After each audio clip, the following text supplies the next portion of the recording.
So thank you for joining the webinar today. My name is Sharon Omer-Kaye and I'm one of the tax partners at James Cooper Creston.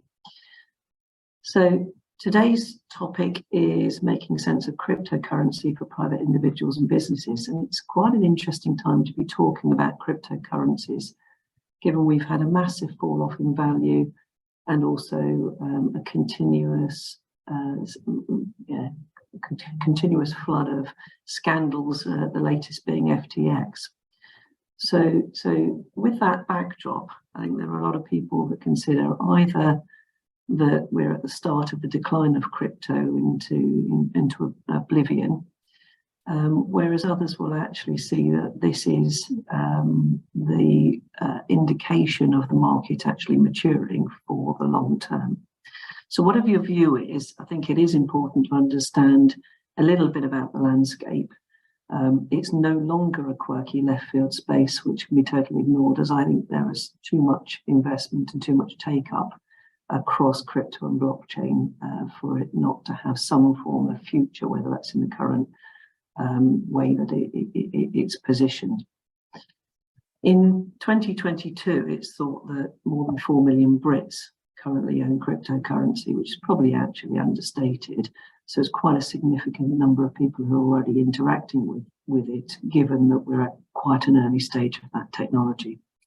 And in addition to crypto, the blockchain technology has got significant potential use within business across a variety of sectors. And you can already see leading brands such as PayPal, Visa, MasterCard, Tesla, Coca-Cola, Amazon, UPS, McDonald's, the list goes on. They're all actually interacting with blockchain technology as part of their daily business.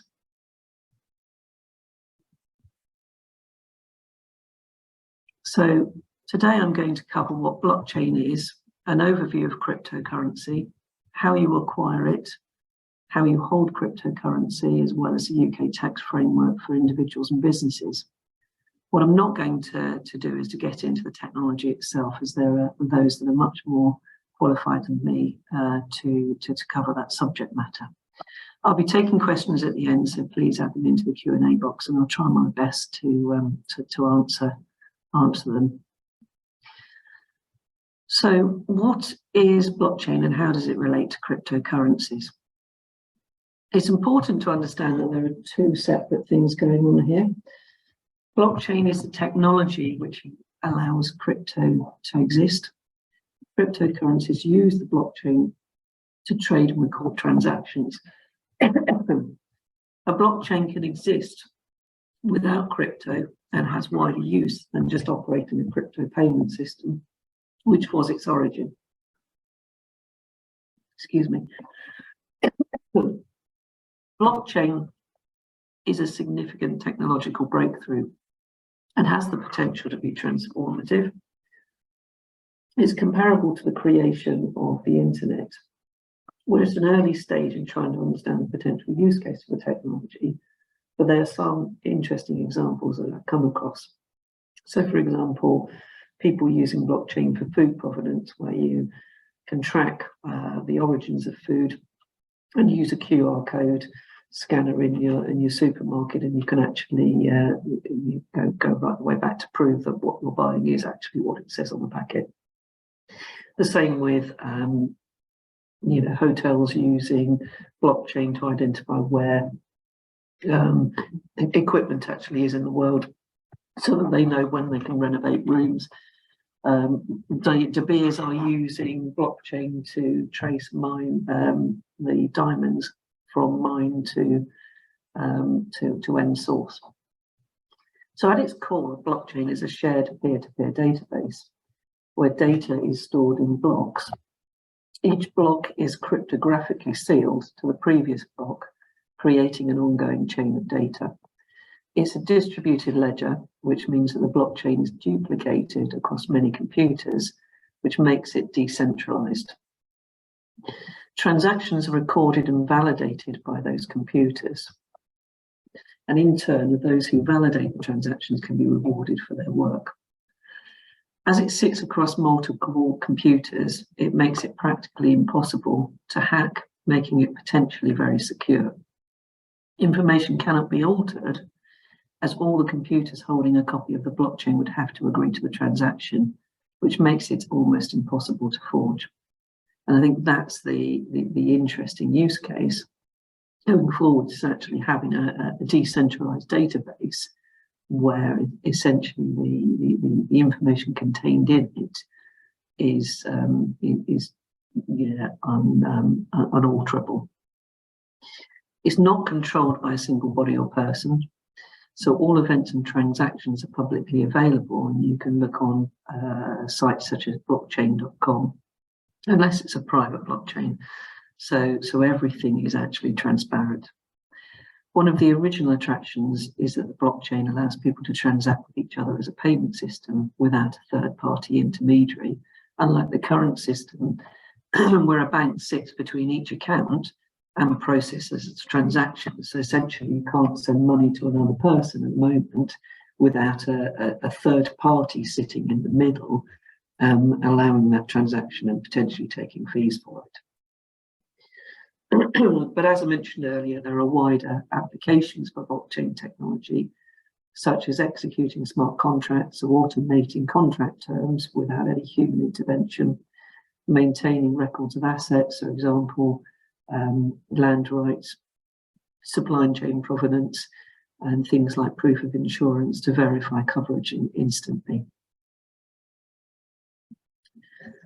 So having covered the principles of blockchain, I now want to think about digital assets. And it's important to note that digital assets have been around for ages. And it's much wider than just crypto. So if, for example, your music library, movies, digital accounts like social media, they don't rely on blockchain, but they're still digital assets that we have to think about when we consider our planning, particularly our tax planning. So thinking just about cryptocurrencies, I mentioned earlier that crypto sits on a blockchain and needs a blockchain to exist.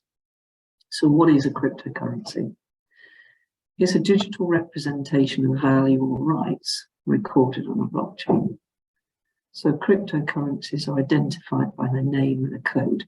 So you'll often see BTC, which is Bitcoin, ETH, Ethereum, LTC, Litecoin, etc. There are thousands of cryptocurrencies in existence, all with their own code or coin image. Bitcoin was the first and most well-known cryptocurrency and was developed primarily as a cashless payment system to enable it to transact directly with another person in an equal way. Since then, new blockchains have emerged, represented by their own tokens. So you've got Ethereum, Litecoin, Polkadot, Solana, Cardano. These are often known as layer 1 blockchains, and they're the implementation layer, a bit like HTTPS is to the internet. You then have layer 2 protocols, which are second layer solutions, which are third parties using a layer 1 blockchain, because layer 1 blockchains are often lacking scalability. And examples would be Polygon, so the Matic token, which connects Ether projects together, OMG, which helps move money and assets across wallets, Synthetics, where you create your own assets like derivatives. So those are crypto projects that would say use the Ethereum blockchain as a base layer. And then you have layer 3 protocols, or the application layer, which is a bit like sort of Google and Facebook, which are decentralized applications which run on a blockchain. So things like sort of Uniswap, where it helps to exchange crypto. Yearn Finance, where it's an application that allows you to get the better returns. And then you have sort of gaming DAOs like Alien Worlds and the like. Appreciate it's quite complex, but we try and sort of provide a bit of an insight into some of the terminology that's used within this ecosystem.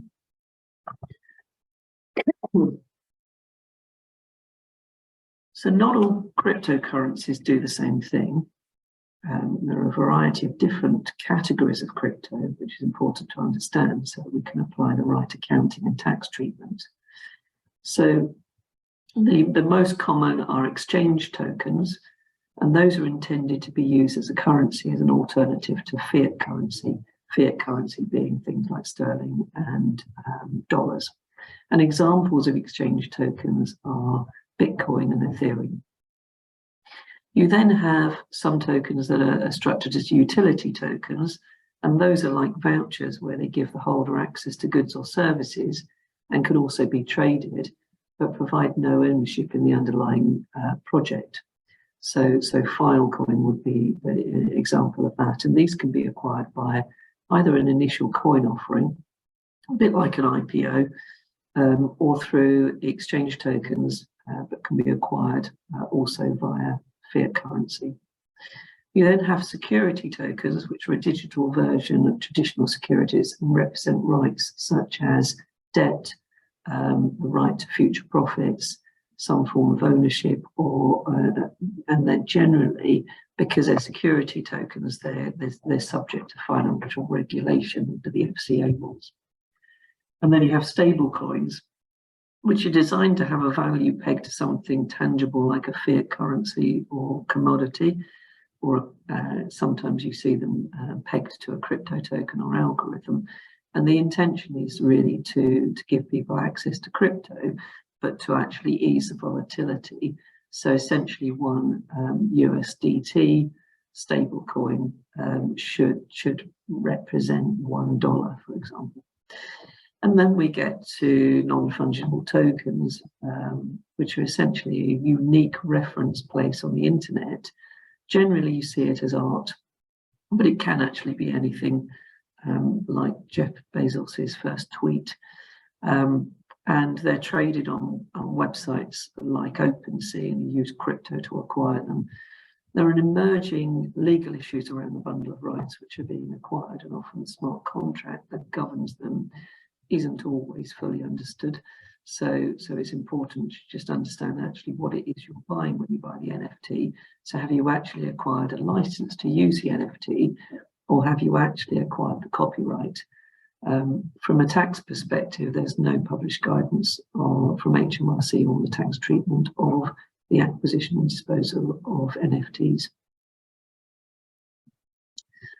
So as an investor, there are multiple ways to acquire crypto as an asset.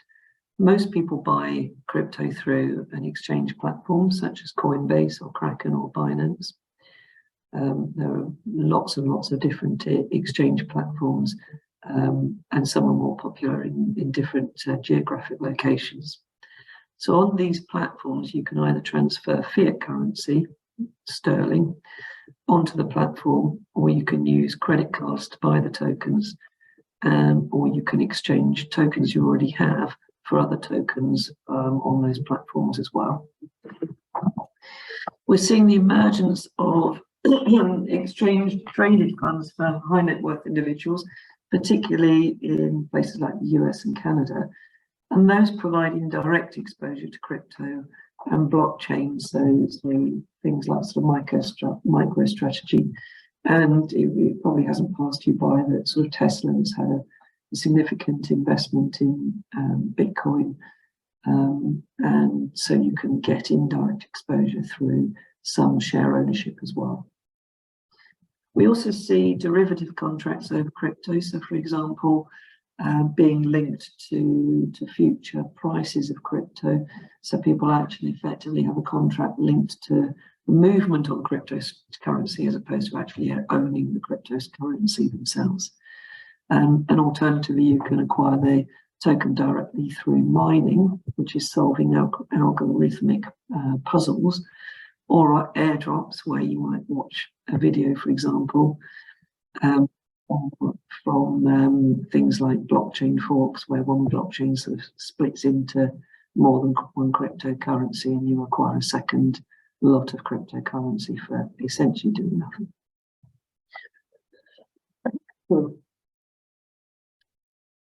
So how are they housed? So crypto exchange platforms provide third-party wallets, which they control. So you don't have to worry about keeping your note of your private key. You don't have access to your private key. That's actually built into the exchange platform. You do have to be sure that you're happy with the platform security, so that your cryptocurrency account can't actually be hacked. And also you need to be certain that the platform on which you're holding your cryptocurrency is legitimate as well, because as we've seen with other platforms, you can essentially lose all of your cryptocurrency if you actually acquire it through the wrong exchange platform. So this type of platform is a bit like keeping your money in the bank, where the control is with the custodian. Alternatively, you can hold your tokens in a digital wallet, and digital wallets can be more secure and give you control, providing you remember your private key. If your key is lost, you can't recover it anywhere, and your crypto is actually lost. And we've seen lots of examples of people going through rubbish dumps and all sorts of other things, trying to actually find details of their private key because they can't actually access their cryptocurrency without it. It's estimated that 25% of Bitcoins in circulation have been lost through people losing their keys. So those wallets can either be online wallets, so software wallets such as Exodus, Electrum, or they can be hardware wallets like NanoX, which are a bit like a memory stick.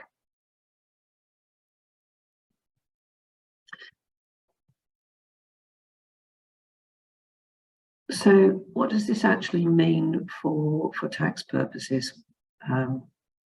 HMRC issued their crypto manual in March 2021, which was largely based on previous papers that were issued in December 2018 and 2019 on the taxation of individuals and the taxation of business. I've put the link to those manuals on the slide if you want to have a look at them at some point. The manuals are still being updated, but they are quite limited. So the tax position on many areas of crypto still has to be clarified. And when I mentioned earlier about the different types of tokens, the exchange tokens, utility, security, etc., the revenues manuals are largely focused on exchange tokens alone. So, the rest isn't currently covered. There's also a lot of information on their crypto assets task force paper, which sets out the policy and recommendations. And there's also information on the FCA website, who are the financial regulator in the UK for crypto asset firms. This year we saw a bit of a change in the focus in the UK with Rishi Sunak and the Treasury speeches in April. And in a keynote speech, it was noted that John Glenn said that because we want this country to be a global hub, the very best place to start and scale crypto companies, if there's one message, it's that the UK is open for crypto business. If crypto technologies are going to be a big part of the future, then we, the UK, want to be in on the ground floor. Britain is open to crypto businesses. However, the FCA might not be, and probably for good reason. In October this year, we saw a draft law that was published to regulate crypto activity in the UK, with FCA having the power to regulate stablecoins as well as crypto asset promotions. However, crypto is generally unregulated in the UK, unlike pension savings and other financial investments. So consumers are currently unprotected. So although businesses such as an exchange providing crypto services in the UK, they must be registered with the FCA for money laundering and may also be subject to information exchange with the Inland Revenue, but they're not sort of regulated in a broader sense of financial services. So there's no protection for consumers, although that provides some degree of protection against financial crime. If you're interested, the FCA publishes the registered crypto asset firm details on their website.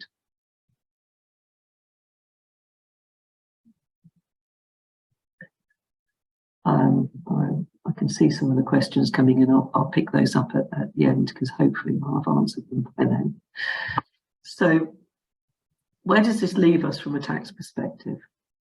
It's important to note that there's no specific tax legislation for crypto. So you need to unpick the transactions and apply the existing legislation, which provides significant scope for error. HMRC do not regard crypto as gambling, which would generally be tax-free, nor is it money or currency. It's considered to be property, which I think is now widely accepted from a legal perspective.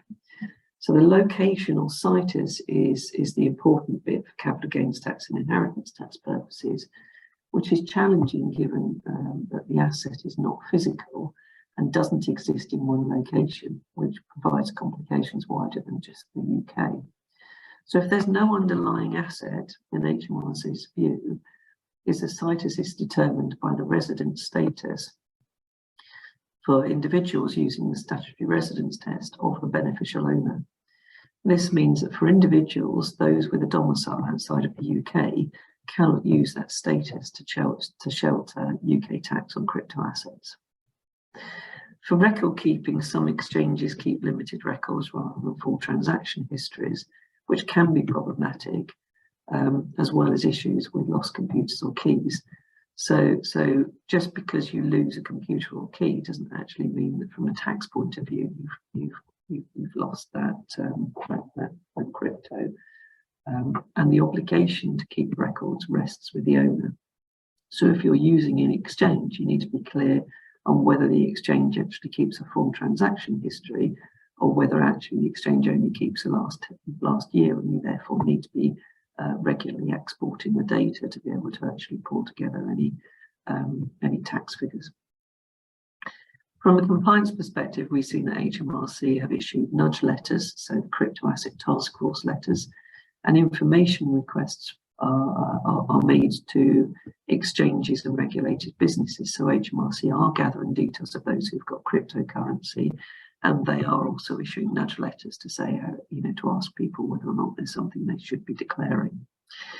Currently, there are opportunities for tax disclosures where prior tax liabilities have not been disclosed, but given HMRC published guidance 4 years ago, there will be an expectation that those operating in this space should understand their reporting obligations, and HMRC may start to take a firmer stance on penalties. So to understand the tax position for individuals, firstly, you need to see if the transaction falls within income tax, which would generally mean a higher rate of tax compared to capital gains tax. And typical income tax transactions are trading. So this is the acquisition and disposal of crypto, but on a scale and with a level of sophistication that it amounts to a trading activity. HMRC's view is that this would be a rare occurrence, and as such, most disposals of crypto are subject to capital gains tax rather than income tax. Mining is also subject to income tax, and that's the act of solving mathematical problems, and in return you're awarded new tokens on that blockchain, or you're issued with rewards for validating transactions. Again, it can be treated as trading if the level of activity is indicative, but otherwise it will be miscellaneous income. So although we're still talking about the same income tax rate, it may be different for things such as loss relief. We have lending, which takes place when somebody transfers the control of a token to another with a right of return, and staking is when you transfer your tokens to, say, a liquidity platform who can then use them to validate transactions, and you're rewarded for putting the tokens to work. For lending and staking, the reward or return is generally income tax, but it can be capital gains tax as well, and you need to just make sure you determine what the return is, whether it's a return for a service being provided or for the capital appreciation of the asset. The return is never interest. Airdrops are the receipt of tokens, so if they're received as part of a trade or for doing something to receive them, then income tax applies. If you get them just because somebody just decides to throw them into your wallet, for example, then there would be no tax to consider until you dispose of them. So if you receive them for doing something, then that would be subject to miscellaneous income tax as opposed to trading.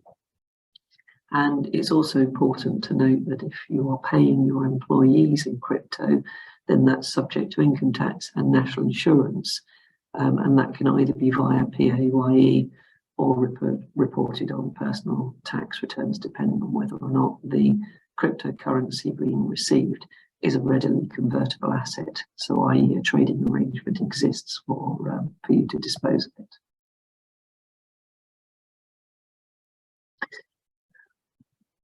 Okay. So if the transactions are not trading activities, but instead an investment activity, then capital gains tax applies. And that will be the case for the vast majority of people operating in this space with crypto. So typical trigger events are on the sale or gift of crypto, as well as exchanging one token for another, or on spending of crypto.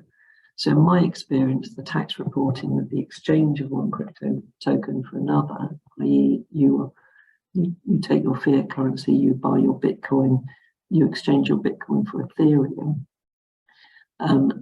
That transaction of the exchanging of Bitcoin for Ethereum is a capital gains tax event, and that's often missed. So many consider that there's no reportable transaction until the crypto converts back into fiat currency, which is wrong.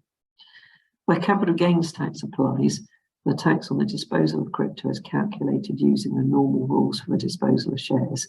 So the share pooling rules apply, meaning that disposal is matched to crypto acquired on the same day, 30 days after the disposal, before looking to earlier acquisitions.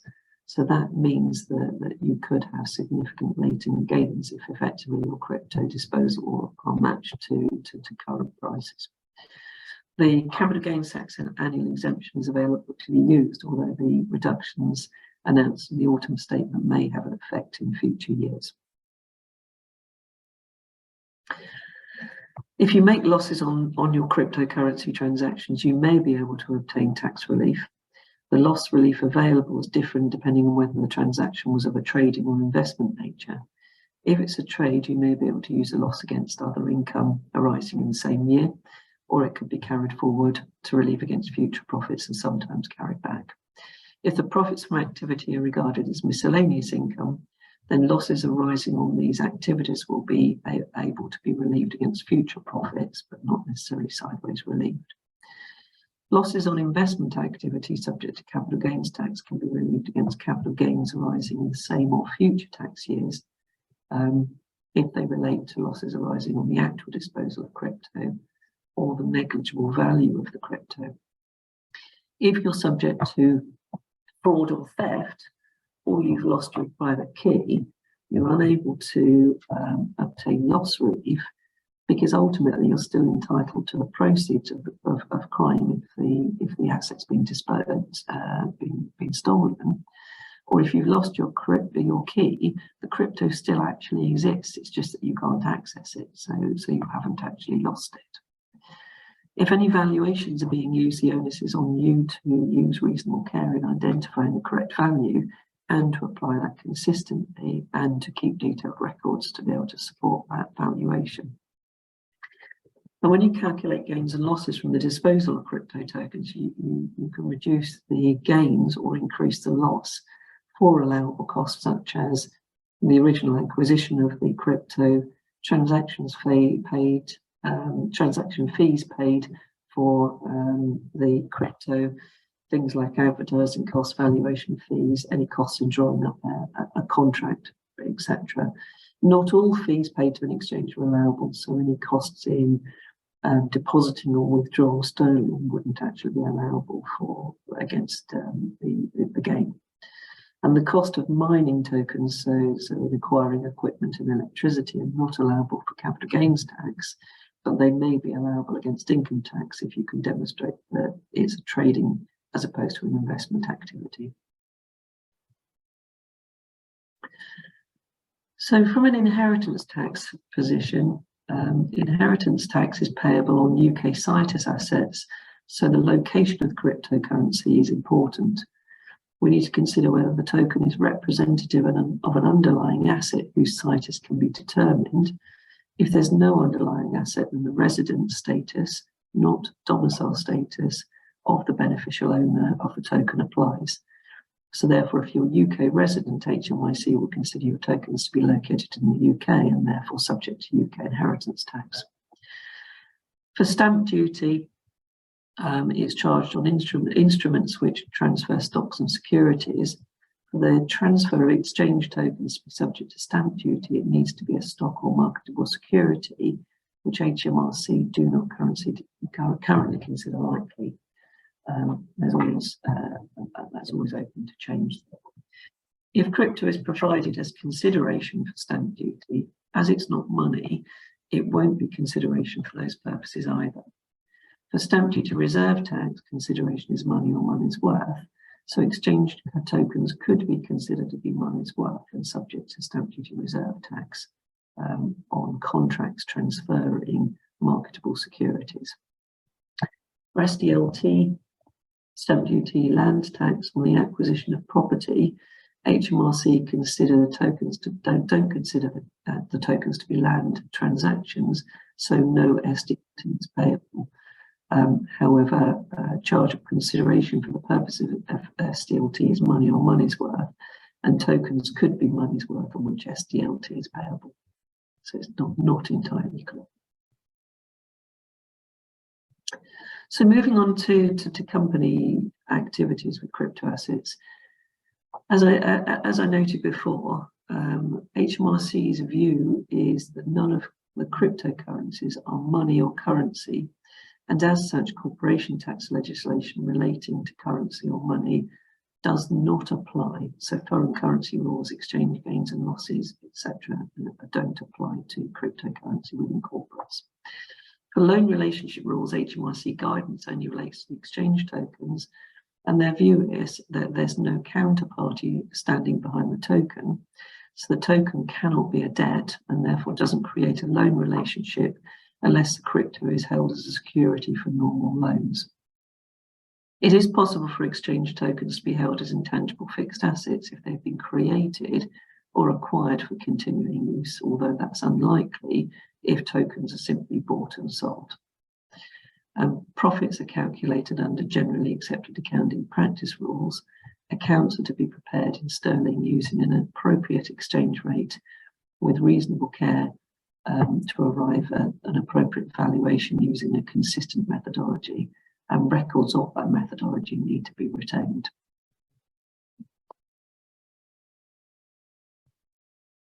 So if a company is operating a trade in crypto, the revenue will form part of the trading profits as opposed to being a chargeable gain. However, that will be exceptional. Usually the activity will be considered as a non-trading or investment, and the disposal of the cryptocurrency is typically charged a corporation tax on any chargeable gains realised using the corporate pooling rules. A disposal of crypto includes a sale, exchange for another token, gifts, and using the token to pay for goods and services exactly the same as individuals. And moving tokens between wallets in the same company ownership is not a disposal. For mining or staking, it will either be a trading activity and subject to corporation tax as part of the company's trading profit, or it will be considered to be miscellaneous income. If mining is a trade, then the tokens would form part of the trading stock. Losses on the disposal of crypto can be claimed, providing they've been reported to HMRC first. If the transfer is to a connected person, it's deemed to take place at market value. And if you're subject to theft or fraud, you won't be able to claim loss relief as the same reason for the individuals. It's essentially you're either entitled to the proceeds of crime or if you've lost your key, then you still own the asset, you just can't access it. If, however, the token has become worthless, then you might be able to make a loss claim for that. From a VAT perspective, VAT is due normally where goods and services are sold in exchange for crypto using the sterling value of the crypto at the point of transaction. Where tokens are exchanged for goods and services, there's no VAT due on the supply of the token. If exchange tokens are received by miners through mining, HMRC's view is it's outside the scope of VAT, as it's not an economic activity and there's no customer for the mining service. No VAT is due where crypto is exchanged for a different token. So I hope this has been a useful oversight. if you want to find out more, there are a few places to look, which I've put onto the slides if you want to do a little bit of research yourselves. Otherwise, I am open to questions. Just having a quick look. So questions we've got is converting from one type of cryptocurrency to another a taxable event. Yes, it is, and I think that's the biggest area that we see when we're making disclosures is that people don't realise that that exchanging their Bitcoin for their Ethereum or something else within an exchange platform crystallises a capital gain. But essentially, when you take your sterling and you buy your Bitcoin, that's an acquisition of Bitcoin. When you dispose of your Bitcoin by exchanging it for Ethereum, you have a disposal of your Bitcoin and an acquisition of your Ethereum, which crystallizes a taxable event. Would there be a difference in tax treatment between cashing out your crypto to a fiat currency versus a stable coin? No, because if you're disposing of a cryptocurrency and acquiring a stable coin is still a cryptocurrency. So you would have a disposal of, say, your Bitcoin and an acquisition of USDT stable coin, which would still create a taxable event. Final question: what do you think the future is for central bank digital currencies? I know that for a long time I was told that Royal Mint were looking at central bank stable coins going back to 2017, and the programme was shelved. It's certainly something that UK Tax Authority are looking at, as are most governments, and I think it's inevitable that central bank digital currencies will come into play. And I think there's a real difference between secure economic environments and insecure economic environments. What I mean by that is, if you're in a Western economy, then the need for cryptocurrency as a payment system is probably less required, because the ecosystem was essentially put in place to allow a bit of equality, so that actually if you're in the middle of I don't know, say Africa, and you don't have sort of bank branches locally, and you don't have the ability to transact in normal money, all you need is a satellite system, and therefore you can then sort of pay.